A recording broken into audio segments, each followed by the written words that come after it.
Hello everyone, Aditya Chauhan this side. तो दोस्तों आज हम करने वाले हैं मार्केट एनालिसिस ऑफ 13 अप्रैल।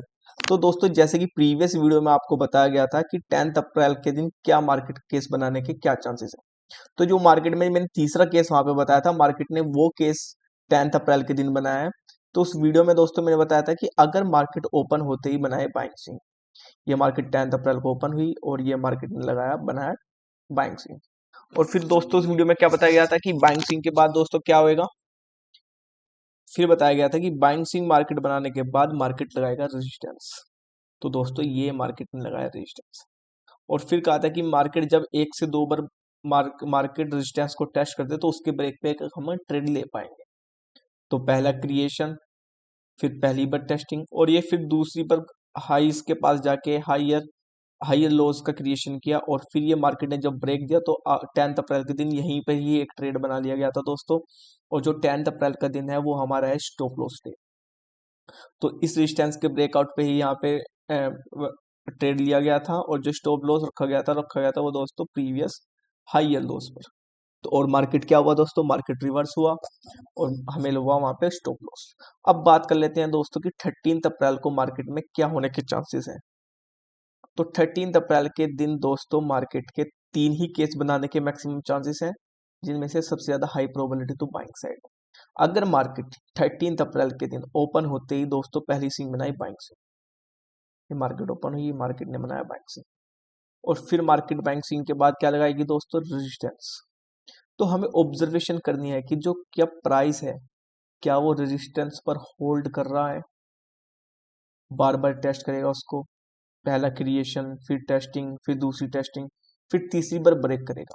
और उसके ब्रेक करने के बाद हम एक 1:4 रिस्क रिवॉर्ड का एक अच्छा ट्रेड प्लान करेंगे, ब्रेक के पहले लिया जाएगा। जो स्टॉप लॉस रखा जाएगा दोस्तों वो रखा जाएगा प्रीवियस हायर लॉस पर, ये। और अगर प्रीवियस हायर लॉस ज्यादा दूर है दोस्तों तो हम स्टॉप लॉस रखेंगे दोस्तों एवरेज कैंडल साइज का। ठीक है, जैसे कि मैंने प्रीवियस वीडियो में बताया था कि एवरेज कैंडल साइज का स्टॉप लॉस कैसे रखते हैं। और जो इस दिन क्या ऑब्जर्वेशन मिलेगी, जब मार्केट रेजिस्टेंस पर सस्टेन कर रहा होगा तो मार्केट हायर लोस का क्रिएशन करेगा। जैसे कि ये हायर लो हुआ, फिर नेक्स्ट ये हायर लो मार्केट ने बनाया। तो ऐसे हायर लो का मार्केट क्रिएशन करेगा और मार्केट रेजिस्टेंस पर सस्टेन कर रहा होगा। जब प्राइस रेजिस्टेंस पर सस्टेन करता है तो उसमें वो इंडिकेट करता है कि मार्केट में कहीं ना कहीं स्ट्रेंथ है। और जिस लेवल को भी मार्केट टेस्ट करता है 2 से 3 पर, उसके ब्रेक होने के बाद वहां से सेल ऑफ या वहां से शूट अप होने के 90% चांसेस रहते हैं। तो इसलिए हम ये कंफर्मेंटली लेते हैं कि अगर रेजिस्टेंस को मार्केट 2-3 बार टेस्ट करेगा, उसको ब्रेक करेगा, तो वहां से मोमेंटम होने के चांसेस रहते हैं। इसलिए हम 1:4 रिस्क रिवॉर्ड का यहाँ पे ट्रेड हम एक्सपेक्ट करेंगे। ठीक है, अब बात कर लेते हैं दोस्तों कि अगर मार्केट ओपन होते ही पहला ही स्विंग बनाए सेलिंग स्विंग। ठीक है दोस्तों, मार्केट ओपन हुआ, मार्केट ने सेलिंग स्विंग बनाया तो मार्केट लगाएगी सपोर्ट। और फिर हम दोस्तों क्या ऑब्जर्वेशन करेंगे, हम सपोर्ट पर प्राइस को ऑब्जर्वेशन करेंगे कि क्या प्राइस सपोर्ट पर होल्ड हो रहा है, सपोर्ट पर सस्टेन कर रहा है, या फिर सपोर्ट से बाउंस बैक हो रहा है। और हमें क्या देखने को मिलना चाहिए 13 अप्रैल के दिन, कि प्राइस हायर लेवल पर जा रहा है, सपोर्ट पर सस्टेन नहीं कर रहा है। और फिर जब मार्केट अगेन ये हायर लोस का क्रिएशन करेगा, फिर मार्केट में हम एक 1:4 रिस्क रिवॉर्ड का ट्रेड लेंगे। किन हाइस के ब्रेक पर दोस्तों, प्रीवियस हाइस के ब्रेक पर एक 1:4 का ट्रेड लिया जाएगा।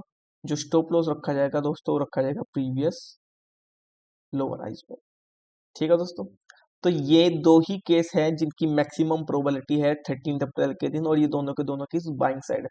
और जो मैंने फर्स्ट केस बताया 13 अप्रैल वाला दिन, उसकी सबसे हाईएस्ट प्रोबेबिलिटी है। और अगर वॉर वगैरह का सब कुछ सही अच्छा चलता रहा कि वॉर वगैरह की कोई बैड न्यूज नहीं आई, वॉर वगैरह दोबारा कंटिन्यू नहीं हुआ, तो मार्केट थोड़ा गैप अप होने की भी एक हाई प्रोबेबिलिटी रहती है। अब बात कर लेते हैं, अगर वॉर वगैरह की दोस्तों मार्केट में आती है कुछ बैड न्यूज, तो उस टाइम पे कौन सा केस बनेगा और किस केस की सबसे ज्यादा प्रोबेबिलिटी रहेगी। तो अगर दोस्तों 13 अप्रैल के दिन वॉर वगैरह का कुछ उससे पहले या कुछ न्यूज आई या दोबारा वॉर वगैरह स्टार्ट हो गई, तो एक ही केस बनेगा सेलिंग साइड का। वही केस मैं आपको बता देता हूँ दोस्तों, थोड़ा बहुत मार्केट गैप डाउन भी हो सकता है।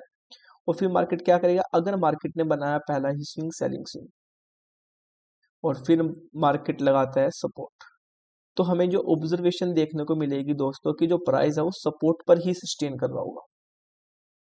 प्राइस सपोर्ट पर ही सस्टेन करेगा, ऐसे लोअर हाइज का क्रिएशन करेगा, और फिर जब ये सपोर्ट का ब्रेक देगा टाइम स्पेंड करने के बाद, एकदम से नहीं, थोड़ा बहुत टाइम स्पेंड करने के बाद जैसे ही इन लोज का ब्रेक करेगा, एक 1:4 रिवॉर्ड का ट्रेड अगेन इस सपोर्ट ब्रेकडाउन पर बनेगा, और जो दोस्तों हमारे स्टॉप लॉस होगा वो दोबारा रखे जाएंगे हम लोअर हाइज पर, और अगर लोअर हाइज दूर होंगे तो हम कहाँ पे रखेंगे, एवरेज कैंडल साइज का स्टॉप लॉस लिया जाता है।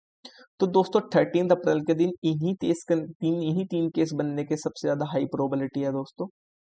और जो फर्स्ट केस बताया जो मैंने ये पहले ही कि बाइंग स्विंग बनाया, रेजिस्टेंस लगाया, रेजिस्टेंस पर सस्टेन करेगा, अगर मार्केट में कुछ ऐसी नेगेटिव न्यूज नहीं आई तो इसी केस के बनने की सबसे ज्यादा हाई प्रोबेबिलिटी है दोस्तों।